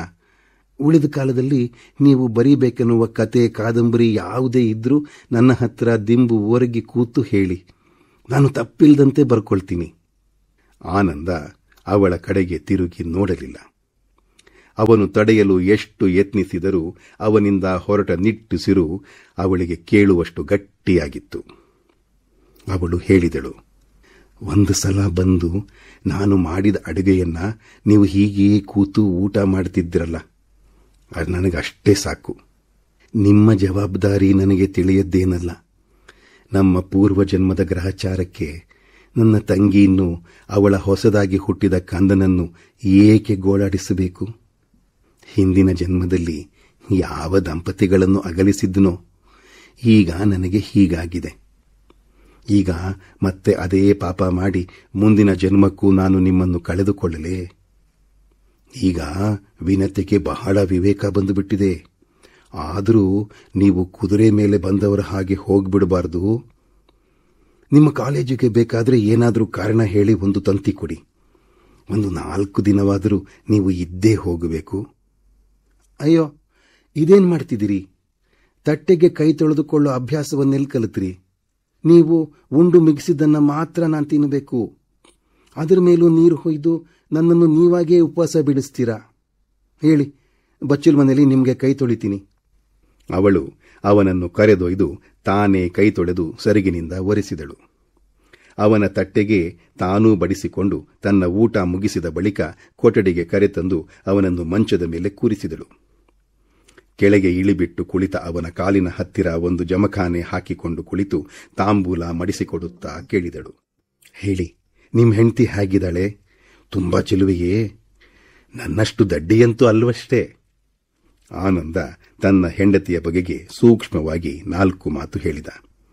ಅದನ್ನು ಕೇಳಿ ಅವಳು ಅಂದಳು, ಮದುವೆ ಮಾಡಿಕೊಂಡ್ರು ನೀವೇಕೆ ಹಾಗೆ ಮಾಡಿದ್ರಿ? ತಕ್ಕ ಮಟ್ಟಿಗಾದರೂ ಚೆನ್ನಾಗಿ ಓದಿ ಸಾಹಿತ್ಯಾಭಿರುಚಿ ಇರುವ ಯಾವ ಹುಡುಗಿಯೂ ಇರಲಿಲ್ವೇ? ಒಂದು ತರದ ಉದಾಸೀನದಿಂದ ಮದುವೆ ಆದ್ರೇನೋ? ಏನೋ ಒಂದು ಮದುವೆ, ನನ್ನ ಓದು ನಂದು ಅಂತ ನಿಮ್ಮ ಓದಿನಲ್ಲಿ ವಿಚಾರಗಳಲ್ಲಿ ಪಾಲ್ಗೊಳ್ಳುವ ಶಕ್ತಿ ಅವಳಿಗೂ ಇಲ್ಲ. ನಿಮ್ಮನ್ನು ಮಾಡಿಕೊಂಡ ಅವಳಿಗೆ ನೀವೇನು ಸಂತೋಷ ಕೊಡ್ತೀರಿ? ನೀವು ಸರ್ವೋತ್ಕೃಷ್ಟ ಗಂಡನಾಗಬಲ್ಲಿರಿ ಅಂತ ನನಗೆ ಗೊತ್ತಿದೆ. ಹೆಂಡತಿಯ ಸಂತೋಷಕ್ಕಾಗಿ ಪೇಟೆಯಿಂದ ಒಂದಿಷ್ಟು ಹೊಸ ಬಟ್ಟೆ ಬರೆಗಳನ್ನಾದರೂ ತಂದುಕೊಡ್ತೀರೋ ಅಥವಾ ಅದರಲ್ಲೂ ನಿಮಗೆ ಉದಾಸೀನತೆಯೋ? ಅಂದಹಾಗೆ ನನಗೇನು ತಂದಿದ್ದೀರಿ? ಬಟ್ಟೆ ಬರೆಗಳಂತೂ ನನಗೆ ಬೇಡ. ಆನಂದ ಆ ಕಿಟ್ ತೆಗೆದು ನೋಡು ಅಂದ. ಅದರಲ್ಲಿ ಇತ್ತೀಚೆಗೆ ಬರೆದು ಪ್ರಕಟಿತವಾದುದು ಸೇರಿ ಅವನ 3 ಕಾದಂಬರಿಗಳಿದ್ದುವು. ಅವನ್ನು ಕೈಗೆ ತೆಗೆದುಕೊಂಡು ಅವಳು ಹೇಳಿದಳು, ನನ್ನನ್ನು ನೀವು ಸ್ವಲ್ಪವೂ ಮರೆತಿಲ್ಲ ಅನ್ನೋದು ಈಗ ನನಗೆ ನಂಬಿಕೆಯಾಯಿತು. ಈ ಹೆಂಡತಿಗೆ ತರಬೇಕಾದದ್ದನ್ನೇ ತಂದಿದ್ದೀರಿ. ನೀವು ಸ್ವಯಂ ಪ್ರಕಾಶವುಳ್ಳವರು. ಯಾರ ರಕ್ಷಣೆಯೂ ಇಲ್ಲದೆ ನಿಮ್ಮ ಜ್ಯೋತಿ ಉರಿಯುತ್ತೆ. ನಾನು ಹೇಳೋದೇನು ಅನ್ನೋದು ನಿಮಗೆ ಗೊತ್ತಿದೆ. ನಿಮ್ಮ ಎಣ್ಣೆಲಿ ನನ್ನದೂ ಒಂದು ಬತ್ತಿ ಉರಿಸುವ ಕನಸು ಕಂಡಿದ್ದೆ. ಹೋಗಲಿ, ನಾನು ಹಾಗೆಯೇ ಇದನ್ನು ನೋಡ್ತಿರ್ತೀನಿ. ನಿಮಗೆ ತುಂಬ ಆಯಾಸವಾಗಿದೆ. ಆಗಲೇ 2 ಸಲ ಆಕಳಿಸಿದ್ರಿ. ಸ್ವಲ್ಪ ಹೊತ್ತು ಮಲಗಿ ನಿದ್ದೆ ಮಾಡಿ. ಆನಂದನಿಗೆ ನಿನ್ನೆ ರಾತ್ರಿ ಸ್ವಲ್ಪವೂ ನಿದ್ರೆ ಬಂದಿರಲಿಲ್ಲ. ಮೈಸೂರಿನಲ್ಲಿ ವರದಮ್ಮನವರ ಮನೆಯಲ್ಲಿ ಮಲಗಿದ್ದನಾದರೂ ನಾಳೆ ವಿನತೆಯನ್ನು ನೋಡಲು ಹೋಗುವ ಸಂಭ್ರಮದಲ್ಲಿ ಇಡೀ ರಾತ್ರಿ ನಿದ್ರೆ ಬಂದಿರಲಿಲ್ಲ. ಈಗ ಹಾಗೆಯೇ ಕಣ್ಣುಗಳನ್ನು ಮುಚ್ಚಿದ. 2 ನಿಮಿಷದಲ್ಲಿ ಜೊಂಪು ಹಿಡಿಯಿತು. ಮತ್ತೆ 5 ನಿಮಿಷದಲ್ಲಿ ಗಾಢ ನಿದ್ರೆಯಾಯಿತು. ಆದರೆ ಅರ್ಧ ಗಂಟೆಯಲ್ಲೇ ಇದ್ದಕ್ಕಿದ್ದ ಹಾಗೆ ಎಚ್ಚರವಾಯಿತು. ಅವನ ಕಣ್ಣುಗಳನ್ನು ಹೊಸಕಿಕೊಂಡು ನೋಡಿದ. ವಿನತೆ ಅಲ್ಲಿರಲಿಲ್ಲ. ಮನೆಯಲ್ಲೇ ಒಂದು ಭಾಗದಲ್ಲಿ ಅವಳು ಅಳುವ ಶಬ್ದ ಕೇಳುತ್ತಲಿತ್ತು. ಅವನು ಎದ್ದು ಕೊಠಡಿಯಿಂದ ಹೊರಗೆ ಬಂದ. ವಿನತೆ ಅಡಿಗೆ ಮನೆಯಲ್ಲಿ ತನ್ನ ಮೈಯನ್ನು ಸಂಕುಚಿಸಿಕೊಂಡು ಕುಳಿತು ಅಳುತ್ತಿದ್ದಳು. ಅವನ 3 ಪುಸ್ತಕಗಳನ್ನು ಬಿಗಿಯಾಗಿ ತನ್ನ ಎದೆಗೆ ಒತ್ತಿ ಹಿಡಿದುಕೊಂಡಿದ್ದಳು. ಪುಸ್ತಕಗಳ ಹಾಳೆಗಳು ಮಡಿಸಿ ಮೇಲು ಹೊದಿಕೆಯು ಮೂಲೆಗಳಲ್ಲಿ ಮುರಿದು ಹೋಗಿತ್ತು. ಕಣ್ಣಿನ ನೀರು ಪುಸ್ತಕಗಳ ಮೇಲೂ ಹರಿದಿತ್ತು. ಆನಂದ ಒಳಗೆ ಬಂದು ಅವಳ ಭುಜವನ್ನು ಹಿಡಿದು ಕೇಳಿದ, ವಿನತಾ, ಇದೇನ್ ಮಾಡ್ತಿದೀಯಾ? ಸಮಾಧಾನ ತಂದುಕೋ. ಎಲ್ಲಿ ಸಮಾಧಾನ? ಹೀಗೆ ಪುಸ್ತಕ ನೀವು ಬರೆಯುವಾಗ ನಿಮ್ಮ ಜೊತೆಲಿ. ಓ, ನನ್ನ ಕನಸೆಲ್ಲ. ನೀವೀಗ ಆ ಕೋಣೆಗೆ ಹೋಗಿ, ಸ್ವಲ್ಪ ಹೊತ್ತಿನಲ್ಲಿ ನಾನು ಅಲ್ಲಿಗೆ ಬರ್ತೀನಿ. ಅವಳನ್ನು ಸಮಾಧಾನ ಪಡಿಸಲು ಆನಂದ ಪರಿಪರಿಯಾಗಿ ಯತ್ನಿಸಿದ. ಅದರ ಬದಲು ತಾನೇ ಭಾವಾವೇಗದಲ್ಲಿ ಸಿಕ್ಕಿದ. ಅವನ ಕಣ್ಣಿನಲ್ಲೂ ನೀರು ತುಂಬಿಕೊಂಡಿತು. ಧ್ವನಿ ಗದ್ಗದವಾಯಿತು. ಅದನ್ನು ಕಂಡು ವಿನತೆ ತನ್ನ ದುಃಖದ ಆವೇಗವನ್ನು ತಡೆದು, ಛೀ, ನಾನೆಂತಹ ಕೆಲಸ ಮಾಡಿದೆ? ಗಂಡಸರ ಕಣ್ಣಿನಲ್ಲಿ ನೀರು ಬರೆಸಬಾರದು. ಹೇಳಿ, ಮುಖ ತೊಳ್ಕೊಂಡು ಹೋಗಿ ರೂಮ್ನಲ್ಲಿ ಕೂತ್ಕೊಳ್ಳೋಣ ಎಂದು ಮೇಲೆ ಎದ್ದಳು. ಆನಂದ ವಿನತೆಯೊಡನೆ 4-6 ದಿನ ಇದ್ದ. ಅವರು ದಿನವೂ ರಾತ್ರಿ ಊಟವಾದ ಮೇಲೆ ಹೋಗಿ ನದಿಯ ದಡದಲ್ಲಿ ಕುಳಿತುಕೊಳ್ಳುತ್ತಿದ್ದರು. ವಿನತೆ ಶಾಲೆಗೆ ಹೋಗುತ್ತಿರಲಿಲ್ಲ. ತನಗೆ ಬಿಡುವಿಲ್ಲದಿರುವುದರಿಂದ ಬೇಕಾದರೆ ಸಂಬಳ ಹಿಡಿದುಕೊಂಡು 1 ವಾರ ರಜಾ ಕೊಡುವಂತೆ ಶಾಲೆಯ ಅಧಿಕಾರಿಗಳಿಗೆ ಚೀಟಿ ಬರೆದು ಕಳುಹಿಸಿದಳು. ಹಗಲು ರಾತ್ರಿ ಎನ್ನದೆ ಅವರು ಸದಾ ಮಾತನಾಡುತ್ತಿದ್ದರು. ನಡೆಯುವ ಮತ್ತು ನಡೆಯದಿರುವ ಎಷ್ಟೋ ಕನಸುಗಳನ್ನು ಕಟ್ಟುತ್ತಿದ್ದರು. ಕೆಲವು ಕನಸುಗಳು ಅಸಾಧ್ಯವೆಂದು ತಿಳಿದಿದ್ದರೂ ಕನಸಿನ ಆನಂದದ ಸಲುವಾಗಿಯೇ ಇಬ್ಬರೂ ಕುಳಿತು ಅವುಗಳನ್ನು ಚಿತ್ರಿಸಿಕೊಳ್ಳುತ್ತಿದ್ದರು. ಕಲೆಯ ಬಗೆಗೆ, ಸಾಹಿತ್ಯದ ಬಗೆಗೆ ಅವನು ಅವಳಿಗೆ ಅನೇಕ ಹೊಸ ಸಂಗತಿಗಳನ್ನು ಹೇಳಿದ. ಅವನು ಅಲ್ಲಿಂದ ಹೊರಡಬೇಕಾದ ಮುನ್ನಾ ದಿನ ವಿನತೆ ಹೇಳಿದಳು, ನನಗೆ ಈಗ ಎಲ್ಲಿಲ್ಲದ ಧೈರ್ಯ ಬಂದಿದೆ. ಈಗ 5 ದಿನದಿಂದ ನೀವು ಇಲ್ಲಿದ್ದೀರಿ. ಅಕ್ಕಪಕ್ಕದ ಮನೆಯವರಾರಾದರೂ ಏನಂತ ತಿಳ್ಕೊಂಡಾರು? ಈ ವಿಷಯ ನಮ್ಮಮ್ಮನಿಗೆ ಯಾರಿಂದಲಾದರೂ ತಿಳಿದ್ರೆ ಅನ್ನುವ ಯೋಚನೆಯೇ ನನಗಿಲ್ಲ. ನನ್ನ ಗಂಡನ ಜೊತೆ ನಾನು ಇರೋಕ್ಕೆ ಯಾರಿಗೇಕೆ ಹೆದರೋದು? ಇಷ್ಟು ಧೈರ್ಯ ನನಗೆ ಮೊದಲೇ ಏಕೆ ಬರಬಾರ್ದಾಗಿತ್ತು? ಕೆಟ್ಟ ಮೇಲೆ ಬುದ್ಧಿ ಬರುತ್ತೆ, ಅಟ್ಟ ಮೇಲೆ ಒಲೆ ಉರಿಯುತ್ತೆ ಅಂತ ಗಾದೆ ಇದೆ. ಹಾಗೆಯೇ ಒಮ್ಮೆ ಕಳೆದುಕೊಳ್ಳೋ ತನಕ ಧೈರ್ಯ ಬರೋಲ್ಲ. ಆದರೆ ಅದು ಮೊಂಡು ಧೈರ್ಯ. ಸರ್ವವೂ ನಾಶವಾದ ಮೇಲೆ ಇನ್ನೇನು ಹೋಗುತ್ತೆ ಅಂತ ಭಯ ಪಡಬೇಕು? ನಮ್ಮ ಅಮ್ಮನನ್ನು ಕಂಡ್ರೆ ನಾನು ಮೊದಲಿನಿಂದ ಹೆದರ್ತೀನಿ. ಬರೀ ಹೆದರಿಕೆಯನ್ನ 4 ದಿನದಲ್ಲಿ ತೊಡೆದು ಹಾಕಬಹುದು. ಅದರ ಜೊತೆಗೆ ಪ್ರೀತಿಯೂ ಸೇರಿದ್ರೆ ಅದರ ಕ್ರೌರ್ಯ ವಿಪರೀತವಾಗುತ್ತೆ. ಅವರ ಪ್ರೀತಿಯೇ ನನ್ನನ್ನು ಬಲಿ ಕೊಟ್ಟಿತು. ಹೋಗ್ಲಿ ಬಿಡಿ, ನನಗಿಷ್ಟಾದರೂ ಉಳಿದಿದೆಯಲ್ಲ. ನೀವು ನನ್ನನ್ನು ಹುಡುಕೊಂಡು ಬಂದ್ರಿ. ಆನಂದ ಹೇಳಿದ, ನನಗೊಂದು ಯೋಚನೆ ಬರ್ತಿದೆ. ಯಾಕೆ ಮಾಡಬಾರದು? ಏನು ಹೇಳಿ? ಈಗಲೂ ನಾವು ಯಾಕೆ ಮದುವೆ ಆಗಬಾರದು? ಇದರಿಂದ ಸೀತೆಗೆ ಅನ್ಯಾಯ ಮಾಡಿದ ಹಾಗೆ ಆಗೋಲ್ವೇ ಅಂತ ನೀನು ಕೇಳಬಹುದು. ಅವಳ ಮನಸ್ಸಿಗೆ ಇದರಿಂದ ನೋವಾಗುತ್ತೆ ಅನ್ನೋದು ನಿಜ. ಆದರೆ ನಾವಿಬ್ಬರೂ ಅವಳನ್ನು ಚೆನ್ನಾಗಿಯೇ ಕಾಣೋಣ. ನೀನು ತುಂಬಾ ತಾಳ್ಮೆ ವಹಿಸಿ ಅಕಸ್ಮಾತ್ ಅವಳು ನಿನ್ನ ಮೇಲೆ ಕೋಪ ತೋರಿಸಿದ್ರು ಅದನ್ನು ನುಂಗಿಕೊಂಡು ನಿಜವಾಗಿಯೂ ಅವಳಿಗೆ ಹಿರಿಯಕ್ಕನೇ ಆದರೆ 4-6 ದಿನದಲ್ಲಿ ಅವಳು ಸಂತೋಷವಾಗಿರುತ್ತಾಳೆ. ಆಲೋಚನೆ ಏನು ಸುಂದರವಾಗಿದೆ. ಆದರೆ ನಿಮಗೆ ಕಾಯಿದೆಯ ವಿಷಯ ಗೊತ್ತಿಲ್ವೇ? ಸರ್ಕಾರದ ಕೆಲಸದಲ್ಲಿರುವವರಿಗೆ ಒಬ್ಬಳಿಗಿಂತ ಹೆಚ್ಚಾಗಿ ಪತ್ನಿಯರಿದ್ದರೆ ಅವರ ಕೆಲಸಕ್ಕೆ ಸಂಚಕಾರ ಬರುತ್ತೆ. ಹಾಗೆಂತ ಎಲ್ಲಿಯೋ ಪತ್ರಿಕೆಯಲ್ಲಿ ಓದಿದ ನೆನಪಿದೆ. ಆನಂದ ತನ್ನ ಮನಸ್ಸಿನೊಳಗೆ ಬಹಳ ಹೊತ್ತು ಯೋಚಿಸುತ್ತಿದ್ದು ಹೇಳಿದ, ಕಾನೂನು ಅಂದ್ರೆ ಅದಕ್ಕೆ ವಿನಾಯಿತಿ ಅನ್ನೋದು ಎಲ್ಲಿಯಾದರೂ ಇರಲೇಬೇಕು. ನಾಳೆ ನಾವಿಬ್ರು ಮೈಸೂರಿಗೆ ಹೋಗೋಣ. ಯಾರಾದರೂ ಒಬ್ಬ ಲಾಯರನ್ನ ಕೇಳಿ ನೋಡೋಣ. ಆ ರಾತ್ರಿ ಇಡೀ ಯಾರಿಗೂ ನಿದ್ರೆ ಇರಲಿಲ್ಲ. ಅವರ ಯೋಜನೆ ಸುಂದರವಾಗಿತ್ತು. ಆ ಕಲ್ಪನೆಯಲ್ಲಿ ಯಾರಿಗೂ ನೋವಿಲ್ಲದೆ ಎಲ್ಲರೂ ನಲಿಯುತ್ತಿದ್ದರು. ವಿನತೆಯು ಆನಂದನ ಹೆಂಡತಿಗೆ ಅಕ್ಕನಂತೆ ಪೋಷಣೆ ಮಾಡುತ್ತಿದ್ದಳು. ಅವರಿಬ್ಬರನ್ನೂ ಸಮಾನವಾಗಿ ನಡೆಸಿಕೊಳ್ಳುವ ತಕ್ಕಡಿ ಅವನ ಕೈಗೆ ಬಂದಿತ್ತು. ಮರುದಿನ ಅವರು ಮೈಸೂರಿಗೆ ಹೋದರು. ಆನಂದನೊಬ್ಬನೇ ಹೋಗಿ ಒಬ್ಬ ವಕೀಲರನ್ನು ಕೇಳಿದ. ಮೊದಲ ಪತ್ನಿಯು ಕಾನೂನಿನಲ್ಲಿ ಹೇಳಿರುವ ಪ್ರಕಾರ ಅಂಗವಿಕಲಳೋ ಗುಣವೇ ಆಗಲಾರದ ಕಾಯಿಲೆ ಉಳ್ಳವಳೋ ಆಗಿದ್ದರೆ, ಹುಚ್ಚಳಾಗಿದ್ದರೆ ಅಥವಾ ಅವಳ ನಡತೆಯಲ್ಲಿ ಕಳಂಕವಿದೆ ಎಂದು ಸಿದ್ಧ ಮಾಡಿಕೊಟ್ಟರೆ ಮಾತ್ರ ಮೊದಲು ಅವಳೊಡನೆ ವಿಚ್ಛೇದ ಪಡೆದು ನಂತರ ಎರಡನೆಯ ವಿವಾಹವಾಗಬಹುದು ಎಂದು ಅವರು ಹೇಳಿದರು. ಆನಂದ ಹಿಂತಿರುಗಿ ಬಂದು ತನಗಾಗಿ ಕಾಯುತ್ತಿದ್ದ ವಿನತೆಯನ್ನು ಕಂಡ. ಅವನ ಮುಖವೇ ಹೇಳುತ್ತಿದ್ದ ಉತ್ತರವನ್ನು ಗುರುತಿಸಿ ಅವಳು ವಕೀಲರ ಅಭಿಪ್ರಾಯದ ಬಗೆಗೆ ಯಾವ ಪ್ರಶ್ನೆಯನ್ನೂ ಕೇಳಲಿಲ್ಲ. ಆನಂದ ಬೆಂಗಳೂರಿಗೆ ಹೋಗಿ ಮಿತ್ರರೊಬ್ಬರನ್ನು ಕಂಡು ಅಲ್ಲಿಂದ ಧಾರವಾಡಕ್ಕೆ ಹೋಗುವವನಿದ್ದ. ಮೊದಲು ಅವನನ್ನು ಮಾರ್ಕೆಟ್ಟಿಗೆ ಕರೆದೊಯ್ದು ಅವಳು ಅವನ ಮಗುವಿಗೆ ಒಂದು ಕೈಚೀಲದ ತುಂಬ ಆಟದ ಸಾಮಾನುಗಳನ್ನು ತೆಗೆದುಕೊಟ್ಟಳು. ಅವನು ಬಸ್ಸಿನಲ್ಲಿ ಕುಳಿತ ಮೇಲೆ ಬಸ್ಸಿನ ಕಿಟಕಿಯ ಹತ್ತಿರ ಬಂದು, ನನಗೆ ಕಾಗದವನ್ನಾದರೂ ಬರೀತೀರಿ? ನೀವು ಅಷ್ಟನ್ನೂ ಮಾಡದಿದ್ದರೆ ನಾನು ಹೇಗೆ ಬದುಕಲಿ? ಊರಿನಲ್ಲಿ ನನ್ನ ತಂಗಿಯನ್ನು ಅಸಡ್ಡೆ ಮಾಡದೆ ಚೆನ್ನಾಗಿ ನೋಡಿಕೊಳ್ಳಿ. ಇದೆಲ್ಲ ಹೀಗಾದದ್ದು ಅವಳ ತಪ್ಪಲ್ಲ ಎಂದಳು. ಆನಂದನಿಗೆ ಏನು ಮಾತನಾಡುವುದು ತಿಳಿಯಲಿಲ್ಲ. ಅವನು ಕಿಟಕಿಯಿಂದ ತನ್ನ ಕೈಯನ್ನು ಹೊರಗೆ ನೀಡಿದ.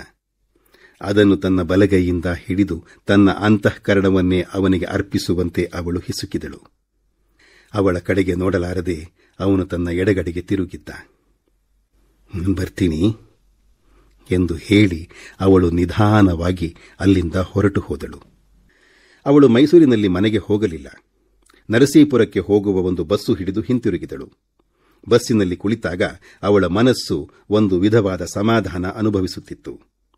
ತನ್ನ ಜೀವನವು ಕೇವಲ ಅಭಾವದ ಕಲ್ಪನೆ ಅಲ್ಲ, ಅವರು ತಾವಾಗಿಯೇ ತನ್ನೆಡೆಗೆ ಬರುವ ಮಟ್ಟಿಗಾದರೂ ತಾನು ಧನ್ಯೆ ಎಂಬ ಹರ್ಷವು ಅವಳನ್ನು ತುಂಬಿತ್ತು. ಆದರೆ ಆ ತೃಪ್ತಿ ಹೆಚ್ಚು ಕಾಲ ಬದುಕುವಂತಹದ್ದಾಗಿರಲಿಲ್ಲ. ಮನೆಗೆ ಹೋಗಿ ಬಾಗಿಲು ತೆರೆದು ಒಳಗೆ ಪ್ರವೇಶಿಸಿದಾಗ ಅವಳಿಗೆ ಇಡೀ ಮನೆ ಬಿಕೋ ಎನಿಸುತ್ತಿತ್ತು. ಕಳೆದ 6 ದಿನದಿಂದ ತನ್ನ ಸಂಗಡ ಇದ್ದ ಅವನು ಈಗ ಅಲ್ಲಿ ಇಲ್ಲ. ಬೇರೊಬ್ಬ ಹುಡುಗಿಯ ಪತಿಯಾಗಿ ಬಂಧಿತದಂತೆ ಬಹುದೂರ ಇದ್ದಾನೆ. ಜನ್ಮ ಪರ್ಯಂತವೂ ಅವನು ದೂರ ಇರುವವನೇ. ತಾನೊಬ್ಬಳು ಇಲ್ಲಿ ಹೀಗೆ ಎಷ್ಟು ದಿನ ಇರಬೇಕು? ಈ ಘೋರ ಶಿಕ್ಷೆಗಿಂತ ಸಾವು ಉತ್ತಮವೆಂದು ಮನಸ್ಸು ನುಡಿಯುತ್ತಿತ್ತು. ಸಂಜೆಗೆ ಅವಳಿಗೆ ಹಸಿವು ಎನಿಸಿತು. ಅಡಿಗೆ ಮನೆಗೆ ಹೋಗಿ ನೋಡಿದಳು. ಬೆಳಿಗ್ಗೆ ತಾನೇ ಮಾಡಿದ ತಿಂಡಿಯಲ್ಲಿ ಸ್ವಲ್ಪ ಭಾಗ ಮಿಕ್ಕಿತ್ತು. ಅದು ಅವನೂ ತಿಂದು ಮಿಕ್ಕಿದ್ದು. ಈ ಹೊತ್ತಿಗೆ ಇದಾದರೂ ಇದೆಯಲ್ಲ ಎಂದು ಅದನ್ನು ತಟ್ಟೆಯಲ್ಲಿ ಹಾಕಿಕೊಂಡು ಕುಳಿತಳು. ಒಂದು ಗುಕ್ಕು ತಿನ್ನುವುದರೊಳಗೆ ಪ್ರಚಂಡ ಪ್ರವಾಹದಂತೆ ಅಳು ಬಂದಿತು. ತಟ್ಟೆಯನ್ನು ಅಲ್ಲಿಯೇ ಬಿಟ್ಟು ಕೊಠಡಿಗೆ ಬಂದು ಮಂಚದ ಮೇಲೆ ಮಲಗಿದಳು. ತಕ್ಷಣ ನೆನಪಾಯಿತು. 6 ದಿನದಿಂದ ಆನಂದ ಅದರ ಮೇಲೆ ಮಲಗುತ್ತಿದ್ದ. ಅವಳು ಅದರ ಕೆಳಗೆ ಜಮಖಾನೆಯ ಮೇಲೆ ಮಲಗುತ್ತಿದ್ದಳು. ನನ್ನ ಸ್ಥಾನ ನನ್ನದು, ಇದು ಅವರದು ಎಂದು ಅವಳು ಕೆಳಗೆ ಇಳಿದು ನೆಲದ ಮೇಲೆ ಜಮಖಾನೆ ಹರವಿ ಅದರ ಮೇಲೆ ಮಲಗಿಕೊಂಡಳು. ತಲೆ ಸಿಡಿದು ಹೋಗುವಷ್ಟು ಯೋಚನೆಗಳು. ಮೈ ಕೈಗಳಲ್ಲಿ ವೈಶಾಖದ ಬೇಸಿಗೆಯಲ್ಲಿ ಆಗುವಂತೆ ಬೆವರು ಸುರಿಯುತ್ತಿತ್ತು. ಒಳಗೆ ಹೋಗಿ ಒಂದು ದೊಡ್ಡ ಚೊಂಬಿನಲ್ಲಿ ನೀರು ತಂದು ಹತ್ತಿರವೇ ಇಟ್ಟುಕೊಂಡು ಮಲಗಿದಳು. ಗಳಿಗೆಗೆ ಒಂದು ಸಲ ನಾಲಗೆ ಸೇದಿ ಹೋಗುವಷ್ಟು ಬಾಯಾರಿಕೆ ಎನಿಸುತ್ತಿತ್ತು. 1 ಗಂಟೆಯೊಳಗೆ ಚೊಂಬು ಬರಿದಾಯಿತು. ಬರಿದಾಗಿದ್ದ ಅವಳ ಮನಸ್ಸೂ ಕೇಳುತ್ತಿತ್ತು, ಜೀವನದಲ್ಲೇನಿದೆ? ಯಾಕೆ ಬದುಕಬೇಕು? ರಾತ್ರಿ 12 ಗಂಟೆಯ ವೇಳೆಗೆ ಸ್ಪಷ್ಟವಾಗಿಯೂ ಜ್ವರ ಕಾಣಿಸಿಕೊಂಡಿತು. ಅದು ಜ್ವರವೆಂದು ಅವಳಿಗೇ ತಿಳಿಯುತ್ತಿತ್ತು. ಮಧ್ಯಾಹ್ನದ ಮರಳುಗಾಡಿನಂತೆ ಒಣಗಿದ ನಾಲಗೆ ನೀರನ್ನು ಕೇಳುತ್ತಿತ್ತು. ಆಗ ತಣ್ಣೀರು ಕುಡಿಯುವುದು ಸರಿಯಲ್ಲವೆಂದು ತಿಳಿದಿದ್ದರೂ ತೂರಾಡುತ್ತಾ ಒಳಗೆ ಹೋಗಿ ಚೊಂಬಿನ ತುಂಬ ನೀರು ತುಂಬಿಕೊಂಡು ಬಂದಳು. ತನಗಿನ್ನು ಒಳ್ಳೆಯದೇನು ಕೆಟ್ಟದ್ದೇನು? ಕೆಟ್ಟದ್ದೇ ಒಳ್ಳೆಯದು ಎಂದು ಯೋಚಿಸುತ್ತಾ ಕಣ್ಣು ಮುಚ್ಚಿದಳು. ಅವಳಿಗೆ ಪ್ರಜ್ಞೆ ಕೊಂಚ ಮಸುಕಾಗುತ್ತಿತ್ತು. ಮುಂಜಾವು 7 ಗಂಟೆಯ ವೇಳೆಗೆ ಜ್ವರದ ತೀಕ್ಷ್ಣತೆ ವಿಪರೀತವಾಗಿತ್ತು. ಅವಳಿಗೆ ಈಗ ಪೂರ್ತಿಯಾಗಿಯೂ ತಿಳಿಯಿತು, ತಾನು ಬದುಕುವುದಿಲ್ಲ. ದೇವರೇ, ತಾನು ಬದುಕುವುದು ಬೇಡ. ಇನ್ನು ಕೆಲವೇ ದಿನಗಳಲ್ಲಿ ತನ್ನ ಅರ್ಥಹೀನ ಜೀವನ ಮುಕ್ತಾಯವಾಗುತ್ತದೆ. ಕಿಟಕಿಯ ಹೊರಗೆ ಕೆಲವು ಮಕ್ಕಳು ಆಟವಾಡುತ್ತಿದ್ದರು. ಅವಳು ಅವರನ್ನು ಕೂಗಿ ಕರೆದಳು. ಆದರೆ ಅಸ್ಪಷ್ಟವಾದ ಆ ಧ್ವನಿಯನ್ನು ಮಕ್ಕಳು ಗುರುತಿಸಲಿಲ್ಲ. ಒಬ್ಬ ಚಿಕ್ಕ ಹುಡುಗ ಮಾತ್ರ ಕಿಟಕಿಯನ್ನೇರಿ ಅವಳನ್ನು ನೋಡಿದ. ವಿನತೆ ದುರ್ಬಲ ಧ್ವನಿಯಿಂದ ಅವನನ್ನು ಕೂಗಿದಳು. ಹುಡುಗ ತನ್ನ ಮನೆಗೆ ಹೋಗಿ ಹೇಳಿದನೆಂದು ತೋರುತ್ತದೆ. ಅವನ ತಂದೆ ತಾಯಿ ಇಬ್ಬರೂ ಕಿಟಕಿಯಲ್ಲಿ ಬಂದು ಅವಳನ್ನು ನೋಡಿದರು. ಹೊರಗಡೆಯ ಬಾಗಿಲು ತೆರೆಯುವಂತೆ ಹೇಳಿದರು. ಅವರ ಮಾತು ಅವಳಿಗೆ ಅರ್ಥವಾಗುತ್ತಿತ್ತು. ಆದರೆ ಮೇಲೆ ಏಳಲು 2 ಸಲ ಯತ್ನಿಸಿದರೂ ಸಾಧ್ಯವಾಗಲಿಲ್ಲ. ಹೊರಗೆ ನಿಂತಿದ್ದ ಗಂಡಸು ತಮ್ಮ ಮನೆಯಿಂದ ಒಂದು ಹಾರೆ ತಂದು ಬಾಗಿಲ ಕೀಲನ್ನೇ ಎಬ್ಬಿ ಒಳಗೆ ಬಂದರು. ಇನ್ನೂ ಕೆಲವು ಜನ ಸೇರಿದರು. ಒಬ್ಬ ಡಾಕ್ಟರೂ ಬಂದರು. ಅವಳಿಗೆ ಒಂದು ಸೂಜಿ ಚುಚ್ಚಿ ಡಾಕ್ಟರು ಹೊರಟು ಹೋದರು. ಪಕ್ಕದ ಮನೆಯ ಹೆಂಗಸರು ಅವಳ ಪಕ್ಕದಲ್ಲೇ ಇದ್ದರು. ಮಧ್ಯಾಹ್ನದ ವೇಳೆಗೆ ಅವಳ ಪ್ರಜ್ಞೆ ಸ್ವಲ್ಪ ತಿಳಿಯಾಯಿತು. ಅದರೊಡನೆ ಏನನ್ನೋ ಜ್ಞಾಪಿಸಿಕೊಂಡು ಜಗದಾಂಬೆಯ ಹೆಸರು ಹೇಳಿದಳು. ನಾರಾಯಣಶಾಸ್ತ್ರಿ ರಸ್ತೆ ಎಂದು ಮನೆಯ ನಂಬರು ಗೊಣಗಿದಳು. ಮೈಸೂರಿಗೆ ತಂತಿ ಕೊಡಿ ಎಂದೂ ಹೇಳಿದಳು. ಸಂಜೆಯ 7 ಗಂಟೆಯ ಬಸ್ಸಿನಲ್ಲಿ ಜಗದಾಂಬ ಅಲ್ಲಿಗೆ ಬಂದಳು. ಸ್ನೇಹಿತೆಯನ್ನು ಕಂಡು ವಿನತೆಯ ಮುಖ ಸ್ವಲ್ಪ ಪ್ರಸನ್ನವಾಯಿತು. ಡಾಕ್ಟರು ರಾತ್ರಿಯೂ ಒಮ್ಮೆ ಬಂದಿದ್ದರು. ಪಕ್ಕದ ಮನೆಯ ಹೆಂಗಸರು ಅಲ್ಲಿಗೆ ಮಲಗಲು ಬಂದರು. ರಾತ್ರಿ ವಿನತೆಯಲ್ಲಿ ಸ್ವಲ್ಪ ಮಟ್ಟಿನ ಶಕ್ತಿ ಸಂಚಾರವಾಯಿತು. ಜಗದಾಂಬ, ನನ್ನ ಹತ್ರ ಮಲಕ್ಕೋ. ತುಂಬಾ ಮಾತಾಡಬೇಕು. ನಾನು ನಿನ್ನ ಹತ್ತಿರವೇ ಇರ್ತೀನಿ. ನೀನು ಮಾತಾಡಬೇಡ, ಆಯಾಸ ಆಗುತ್ತೆ. ಮಲಗಿದ್ದಂತೆಯೇ ನಕ್ಕು ವಿನತೆ, ಆಯಾಸ ಆಗೋದು ಒಂದೇ ಸಲ. ಈಗಲೇ ನಾನು ನಿನ್ನ ಕೈಲಿ ಮಾತಾಡೋದು. ಯಾವ ಡಾಕ್ಟರ್ ಬಂದರೂ ನಾಳೆ ಈ ಹೊತ್ತಿಗೆ ನಿನ್ನಿಂದ ಮಾತಾಡೋಕ್ಕಾಗೋಲ್ಲ. ಎಲ್ಲಾನು ಈಗಲೇ ಕೇಳು ಎಂದು ಪಕ್ಕದ ಮನೆಯ ಹೆಂಗಸರ ಕಡೆಗೆ ಕಣ್ಣು ತಿರುಗಿಸಿ, ಇದ್ರೇನಂತೆ, ನನ್ನ ಗಂಡನ ವಿಷಯ ಹೇಳೋಕೆ ನನಗೆಂತ ನಾಚಿಕೆ ಎಂದು ಆನಂದ ಬಂದಿದ್ದ ವಿಷಯವನ್ನು ವಿಸ್ತಾರವಾಗಿ ಹೇಳಿದಳು. ನಡುವೆ ತಾನು ಹೇಳುತ್ತಿದ್ದ ವಿಷಯವೇ ಅವಳಿಗೆ ಮರೆತು ಹೋಗುತ್ತಿತ್ತು. ನಾನೆಲ್ಲಿ ನಿಲ್ಲಿಸ್ದೆ ಎಂದು ಜಗದಾಂಬಾಳನ್ನು ಕೇಳುವಳು. ಜಗದಾಂಬ ಜ್ಞಾಪಿಸಿದ ಮೇಲೆ ಮತ್ತೆ ಎಲ್ಲಿಂದಲೋ ಪ್ರಾರಂಭಿಸುವಳು. ನಾನು ತೀರಾ ನಿಕೃಷ್ಟ ಹೆಂಗಸೇನಲ್ಲ. 6 ದಿನ ನನ್ನ ಗಂಡನ ಸೇವೆ ಮಾಡಿದೆ. ನನಗೆ ಆಗಲೇ 25 ವರ್ಷ ಆಯಿತು. ಇದಕ್ಕಿಂತ ಹೆಚ್ಚು ಬದುಕೋದೆ. ಅದರಲ್ಲಿ 6 ದಿನ ಗಂಡನ ಜೊತೆ ಬದುಕಿದ್ದೆ. ಯಾರೂ ದುರಾಸೆ ಪಡಬಾರದು ಅಲ್ವೇ ಎಂದು ಒಂದು ಪಕ್ಕಕ್ಕೆ ತಿರುಗಿದಳು. ಪುನಃ ಏನೋ ಪ್ರಾರಂಭಿಸಿದಳು. ನೀನಾದರೂ ಅವರನ್ನ ಮದುವೆಯಾಗಿದ್ದಿದ್ರೆ ನಿಮ್ಮಿಬ್ಬರು ಸೇವೆ ಮಾಡ್ತಾ ಜೊತೆಯಲ್ಲಿರಬಹುದಾಗಿತ್ತೇನೋ. ಅಷ್ಟರಲ್ಲಿ ಪುನಃ ಹೊರಳಿದಳು. ಆಗ ನೀನು ನನ್ನ ಮೇಲೆ ಅಷ್ಟೊಂದು ಔದಾರ್ಯ ತೋರಿಸ್ತಿದ್ಯಾ? ಎಂತಹ ಸ್ನೇಹಿತೆಯಾದರೂ ಹೆಂಗಸೆ. ರಾತ್ರಿ 1 ಗಂಟೆಯವರೆಗೂ ಅವಳು ಮಾತನಾಡುತ್ತಿದ್ದಳು. ಮಧ್ಯೆ ಅವಳೇ ಕೇಳಿ 2 ಸಲ ಕಾಫಿ ಕುಡಿದಳು. ಇನ್ನು ಮಾತನಾಡಬೇಡವೆಂದು ಅವರಿಬ್ಬರು ಮತ್ತೊಮ್ಮೆ ಹೇಳಿದಾಗ, ಇಲ್ಲ, ಮಾತು ನಿಲ್ಲಿಸ್ಬಿಡ್ತೀನಿ. ಆ ಡಾಕ್ಟ್ರಿಗೆ ಇಲ್ಲಿ ಬರಬೇಡ ಅಂತ ಹೇಳು. ನನ್ನ ಸ್ವಾತಂತ್ರ್ಯದ ಮಧ್ಯೆ ಬರೋಕೆ ಅವರ್ಯಾರು? ಇನ್ನೊಂದು ಮಾತು, ನಾನು ಇಲ್ಲಿಯೇ ಸಾಯಬೇಕು. ಈ ಮನೆಯಿಂದ ಹೊರಗೆ ತಗೊಂಡು ಹೋಗಬೇಡಿ ಎಂದಳು. ಬೆಳಗಿನ ಜಾವ ಅವಳಿಗೆ ನಿದ್ರೆ ಬಂತು. ಅದು ನಿದ್ರಾವಸ್ಥೆಯೋ ಅಥವಾ ಪ್ರಜ್ಞೆ ತಪ್ಪಿದ ಸ್ಥಿತಿಯೋ ಎನ್ನುವುದು ಅವರಿಗೆ ತಿಳಿಯಲಿಲ್ಲ. ಬೆಳಿಗ್ಗೆ ಬಂದ ಡಾಕ್ಟರು, ಇದು ಟೈಫಾಯ್ಡು, ಬಹಳ ಎಚ್ಚರಿಕೆ ಬೇಕು ಎಂದರು. ಜಗದಾಂಬೆಗೆ ಗಾಬರಿಯಾಯಿತು. ಅವಳು ಹೇಳಿದ ಮನೆಯ ಗುರುತನ್ನು ನೆನಪಿನಲ್ಲಿಟ್ಟುಕೊಂಡು ಪಕ್ಕದ ಮನೆಯ ಗಂಡುಸು ಮೈಸೂರಿಗೆ ಹೋದರು. ಮಧ್ಯಾಹ್ನದ ವೇಳೆಗೆ ವಿನತೆಯ ತಾಯಿ ವಿಜಯ, ಅವಳ ಮಗು ಮತ್ತು 2 ತಮ್ಮಂದಿರು ನರಸೀಪುರಕ್ಕೆ ಬಂದರು. ಪುನಃ ಗರ್ಭಿಣಿಯಾದ ವಿಜಯ ಹೆರಿಗೆಗೆ ಊರಿಗೆ ಬಂದಿದ್ದಾಳೆ. ಮಗಳನ್ನು ತಬ್ಬಿಕೊಂಡು ತಾಯಿ ರೋದಿಸಲು ಆರಂಭಿಸಿದರು. ಜಗದಾಂಬ, ನೀನು ನಮಗ್ಯಾಕಮ್ಮ ಹೇಳಲಿಲ್ಲ? ನಾನು ಬಂದದ್ದೇ ನಿನ್ನೆ ಸಂಜೆ. ನೀವು ಇಲ್ಲಿರಬಹುದು ಅಂತಲೇ ಓಡಿ ಬಂದೆ. ಇವತ್ತು ಬೆಳಿಗ್ಗೆನೇ ನಿಮಗೆ ಹೇಳಿ ಕಳಿಸ್ದೆ. ನನ್ನ ಮಗಳಿಗೆ ಪಾಠ ಹೇಳಿ ಆಯಾಸದಿಂದ ಹೀಗಾಯಿತು ಎಂದು ಅವರು ಗೋಳಿಟ್ಟರು. ಪಕ್ಕದ ಮನೆಯ ಹೆಂಗಸು ಮನಸ್ಸಿನೊಳಗೆ ವಿಷಾದದಿಂದ ನಕ್ಕಳು. ಒಳಗೆ ಅಡಿಗೆ ಮಾಡುವಾಗ ಜಗದಾಂಬೆ ವಿಜಯಳ ಸಂಗಡ ಎಲ್ಲ ವಿಷಯವನ್ನು ಹೇಳುತ್ತಿದ್ದಳು. ವಿನತೆಗೆ ಪುನಃ ಪ್ರಜ್ಞೆ ಬರಲಿಲ್ಲ. ಮುಂದಿನ ವಿವರವನ್ನು ಬರೆಯುವುದರಲ್ಲಿ ಯಾವ ಔಚಿತ್ಯವೂ ಇಲ್ಲ. 13 ದಿನ ಪ್ರಜ್ಞಾಹೀನವಾದ ವಿನತೆಯ ಶರೀರವು ಉಸಿರಾಡುತ್ತಲೇ ಇತ್ತು. ಮಧ್ಯೆ ಮಧ್ಯೆ ಅವಳು ಅರ್ಥಪೂರ್ಣವಾದ ಇಲ್ಲವೇ ಅರ್ಥಹೀನವಾದ ಕೆಲವು ಮಾತುಗಳನ್ನು ಅರ್ಧಂಬರ್ಧ ಹೇಳುವಳು. ಒಂದು ಸಲ, ನಮ್ಮ ಬಂದ್ಲೇ ಎಂದಳು. ನಾನಿಲ್ಲೇ ಇದ್ದೀನಮ್ಮ ಎಂದು ತಾಯಿಯು ಮಗಳನ್ನು ತಬ್ಬಿಕೊಂಡು ಅಳಲು ಪ್ರಾರಂಭಿಸಿದರು. ಮತ್ತೊಮ್ಮೆ ತನಗೆ ತಾನೇ, ಅವರಿಗೆ ತಂತಿ ಕೊಡೋದೇನೂ ಬೇಡ ಎಂದಳು. ಇನ್ನೊಂದು ದಿನ, ವಿಜು, ನೀನು ನನಗೆ ಸಹಾಯ ಮಾಡಲಿಲ್ಲ ಎಂದಳು. ಮಗಳನ್ನು ಮೈಸೂರಿನ ದೊಡ್ಡ ಆಸ್ಪತ್ರೆಗಾದರೂ ಸಾಗಿಸಲು ತಾಯಿ ಯೋಚಿಸಿದರು. ಈ ಮನೆಯನ್ನು ಬಿಟ್ಟು ಕದಲಿಸಬಾರದೆಂದು ಅವಳೇ ಹೇಳಿರುವುದಾಗಿ ಜಗದಾಂಬ ಹೇಳಿದ ಮೇಲೆ ಅವರು ಸುಮ್ಮನಾದರು. ಬೆಂಗಳೂರಿನಲ್ಲಿದ್ದ ವಿನತೆಯ ಹಿರಿಯ ತಮ್ಮನೂ ಬಂದ. ವಿಮಾನದಳದಲ್ಲಿದ್ದ ಎರಡನೆಯವನೂ ಬಂದ. ಯಾರು ಬಂದರೂ ಅವಳ ಜೀವನದಲ್ಲಿ ಲುಪ್ತವಾದ ಬದುಕುವ ಬಯಕೆಯನ್ನು ತರಲಿಲ್ಲ. 13ನೆಯ ದಿನ ಜೀವ ಹೋಯಿತು. ದಹನ ಸಂಸ್ಕಾರ ನರಸೀಪುರದಲ್ಲೇ ಆಯಿತು.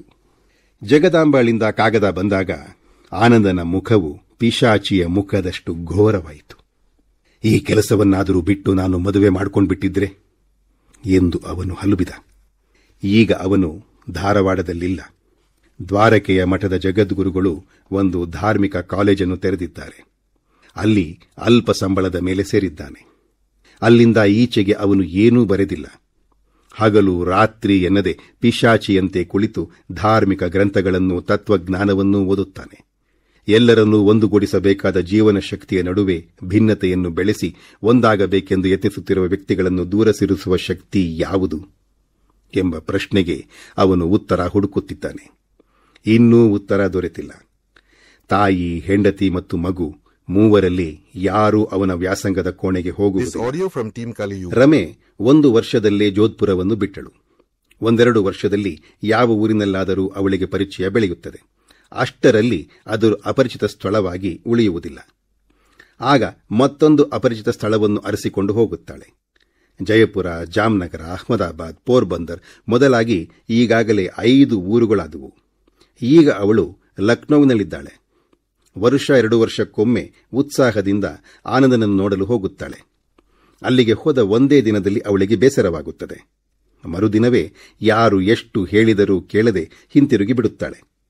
ಬರುವ ಸಂಬಳದಲ್ಲಿ ಅವಳು 1 ಕಾಸನ್ನು ಉಳಿಸಿಕೊಂಡವಳಲ್ಲ. ಯಾರು ಯಾವ ಕಷ್ಟದಲ್ಲಿದ್ದರೂ ತನ್ನಲ್ಲಿರುವ ಹಣವನ್ನು ಕೊಟ್ಟು ಬಿಡುತ್ತಾಳೆ. ವಸಂತ ಕೇಂಬ್ರಿಡ್ಜ್ನಿಂದ ಡಾಕ್ಟರೇಟ್ ಪ್ರಶಸ್ತಿ ತಂದಿದ್ದಾನೆ. ಈಗ ಅವನು ಮುಂಬಯಿಯ ಒಂದು ಕಾಲೇಜಿನಲ್ಲಿ ಪ್ರೊಫೆಸರ್. ಲಾಜಿಕಲ್ ಪಾಸಿಟಿವಿಸಂ ಕುರಿತು ಈಗಾಗಲೇ 2 ಪುಸ್ತಕ ಪ್ರಕಟಿಸಿದ್ದಾನೆ. ಆ ಪುಸ್ತಕಗಳಿಗೆ ಅಂತಾರಾಷ್ಟ್ರೀಯ ಮನ್ನಣೆ ದೊರೆತಿದೆ. ಅವನು ಉಮೆಯನ್ನು ಪೂರ್ಣವಾಗಿ ಮರೆತಿಲ್ಲ. ಆದರೆ ತಾವಿಬ್ಬರೂ ಜೊತೆಗೂಡಿ ಜೀವಿಸುವುದು ಯಾವುದೋ ಒಂದು ಹಳೆಯ ಜನ್ಮದಲ್ಲಿ ಮಾತ್ರ ಸಾಧ್ಯವಾಗಬಹುದಾಗಿದ್ದ ಸಂಗತಿ ಎಂದು ಅವನು ಅವಳ ನೆನಪು ಬಂದಾಗಲೆಲ್ಲ ಯೋಚಿಸುತ್ತಾನೆ. ಅವನ ತಂದೆ ತೀರಿಹೋಗಿದ್ದಾರೆ. ವೃದ್ಧ ತಾಯಿಯನ್ನು, ತಂಗಿಯರ ಮಕ್ಕಳನ್ನು ಅವನು ತನ್ನ ಸಂಗಡವೇ ಇಟ್ಟುಕೊಂಡಿದ್ದಾನೆ. ಉಮೆಯು ಈಗ ಮಹಿಳೋದ್ಧಾರ ಸಮಿತಿಯ ಕಾರ್ಯದರ್ಶಿನಿ. ಹೊಸದಾಗಿ ಸ್ಥಾಪಿತವಾಗಿರುವ ಒಂದು ಶಿಶುವಿಹಾರಕ್ಕೆ ಅವಳೇ ಮುಖ್ಯೋಪಾಧ್ಯಾಯಿನಿ. ಅವಳು ಸಂಬಳ ತೆಗೆದುಕೊಳ್ಳುವುದಿಲ್ಲ. ನಿಷ್ಕಾಮ ಸೇವೆಯೇ ಎಲ್ಲ ಆದರ್ಶಗಳಿಗಿಂತಲೂ ದೊಡ್ಡದು ಎಂದು ಈಗ ಅವಳ ನಂಬಿಕೆ. ಶಿಶುವಿಹಾರದಲ್ಲಿ ನಗುತ್ತಾ ಆಟವಾಡುವ ಮಕ್ಕಳನ್ನು ನೋಡಿದಾಗ ಇವು ನನ್ನ ಮಕ್ಕಳೇ ಆಗಿದ್ರೆ ಎಂಬ ಬಯಕೆಯು ಅನೇಕ ಸಲ ಮನಸ್ಸಿನಲ್ಲಿ ಹುಟ್ಟುತ್ತದೆ. ತಕ್ಷಣವೇ ವಸಂತನ ನೆನಪಾಗುತ್ತದೆ. ಆಗ ಹೆಚ್ಚು ವೇಳೆ ಏಕಾಂತವಾಗಿ ನಿಲ್ಲದೆ ಮಕ್ಕಳ ಮಧ್ಯಕ್ಕೆ ಬಂದು ಬಿಡುತ್ತಾಳೆ. ವಿನತೆ ಸತ್ತ 2 ವರ್ಷದಲ್ಲಿ ಜಗದಾಂಬೆಯ ಮದುವೆಯಾಯಿತು. ವರ ಮೆಟ್ರಿಕ್ಯುಲೇಷನ್ ಆದವನು. ಮೈಸೂರಿನ ನಗರಸಭೆ ಕಚೇರಿಯಲ್ಲಿ ಗುಮಾಸ್ತ. BA ಪಾಸು ಮಾಡಿರುವ ಜಗದಾಂಬ ಹೆಣ್ಣು ಮಕ್ಕಳ ಹೈಸ್ಕೂಲಿನಲ್ಲಿ ಅಧ್ಯಾಪಕಿಯಾಗಿದ್ದಾಳೆ. ದಂಪತಿಗಳಲ್ಲಿ ತುಂಬಾ ಅನ್ಯೋನ್ಯವಿದೆ.